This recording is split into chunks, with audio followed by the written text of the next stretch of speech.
This is OwlUp, where learning happens in minutes, not hours. For a deeper journey, explore all our courses at owlup.co. Now, let's dive in.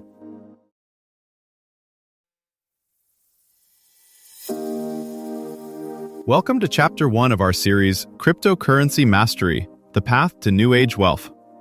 In this episode, titled Understanding Blockchain Basics, we're going to unravel the mystery of how blockchain functions as a digital ledger.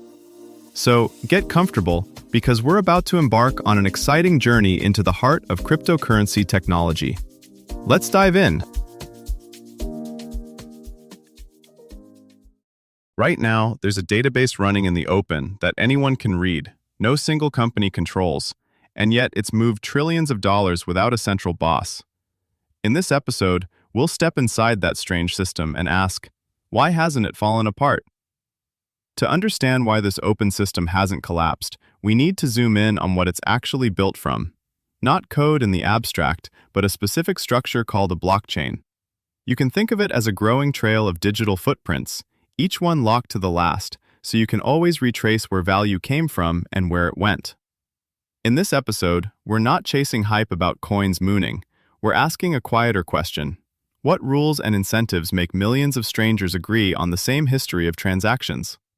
We'll look at how blocks get added, why participants bother to follow the rules, and how this structure manages to be both open to everyone and hard to corrupt. By the end, blockchain should shift from buzzword to a mental model you can actually reason with. To really see why this matters for money, and for anything that depends on trust, we need to zoom out from the mechanics and look at the stakes. Our current financial system runs on layers of intermediaries, banks, payment processors, clearinghouses, all keeping their own private records. Most of the time this works, but it's fragile. Outages, hidden fees, and opaque decisions we only notice when something breaks. Blockchains offer a different bargain: shared risk, shared visibility. That's why they're being tested for supply chains, digital art, even tracking carbon credits, not just trading coins. If we strip away the jargon, what actually lives inside this thing we call a blockchain? Not just coins, but records of agreements. Alice paid Bob, a parcel moved from factory to warehouse, a vote was cast, a certificate was issued. Each record is small on its own, but together they form a timeline of who did what, when. The power isn't only that the timeline is hard to rewrite, it's that everyone can independently verify it. A Bitcoin node can check, did this wallet really have enough funds? Has this coin been spent before? An Ethereum node can go further. Did this smart contract follow its own rules? No hotline, no please hold while we escalate your ticket. Just math and public data. This leads to a quiet but important shift. Don't trust us, check us. Public chains expose every historical transaction. That sounds terrifying for privacy, yet it's a feature for accountability. On Bitcoin or Ethereum, you can see major exchanges moving funds, governments seizing assets, protocols paying yield. Investigative firms trace ransomware and stolen coins by following those trails.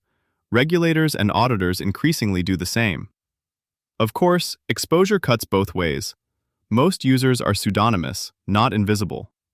Reuse an address, leak it once through an exchange or a purchase, and a motivated analyst can link a surprising amount of activity.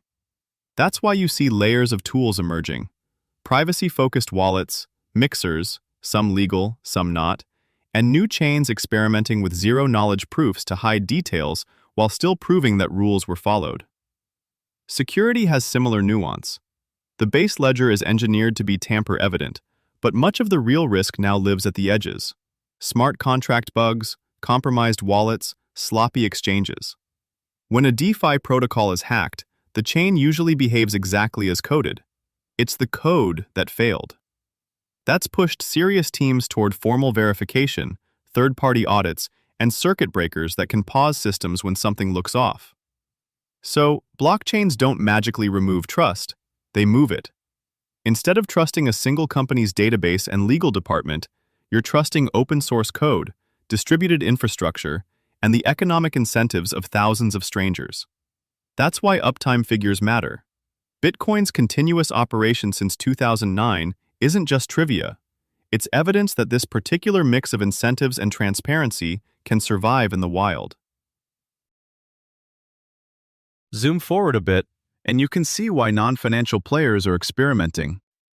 A luxury brand might anchor product serial numbers on-chain so customers can check authenticity. A logistics firm can publish shipment milestones so partners all reconcile against the same history.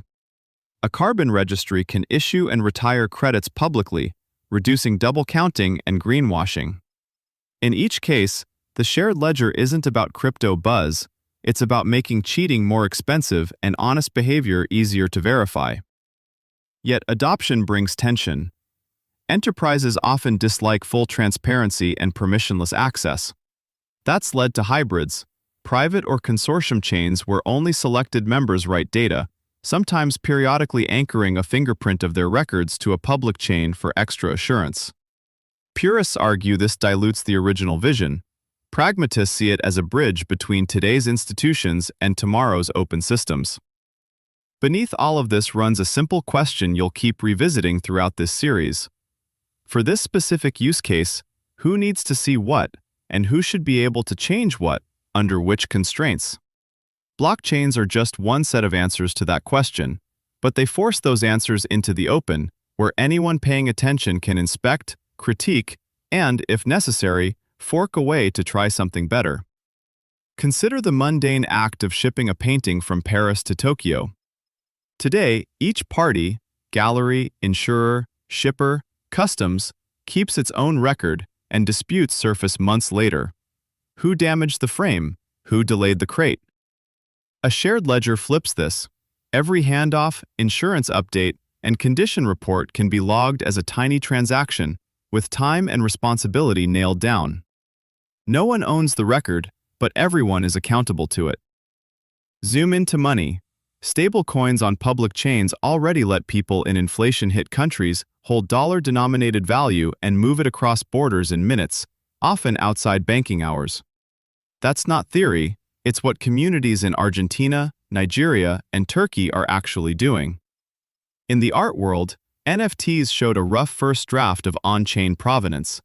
Not right-click savings, but the idea that any resale, royalty, or exhibition loan could be traced without phoning 5 registries. Your mental shift. Stop asking coin or not, and start asking, what real-world claim or process might I want time-stamped, shared, and hard to quietly rewrite? Power shifts when records become shared and tamper-evident. Suddenly, small players can verify claims once reserved for insiders. A farmer checking a supermarket's fair trade promise, a musician tracking where streaming payouts really go. Think of these ledgers as open trails through dense forests of deals and regulations, paths anyone can walk to see how value moved, who approved it, and where new business models might quietly be waiting. As you follow these public ledgers into voting, supply chains, or carbon markets, the question shifts from, is this tech real? To, who gains power when records can't quietly vanish? Your challenge this week: pick one everyday promise, ethical, secure, eco-friendly, and trace how a shared, append-only trail could expose truth or spin behind that label. This was OwlUp, your daily step forward. To keep learning with structured courses and more insights, go to owlup.co. Until tomorrow!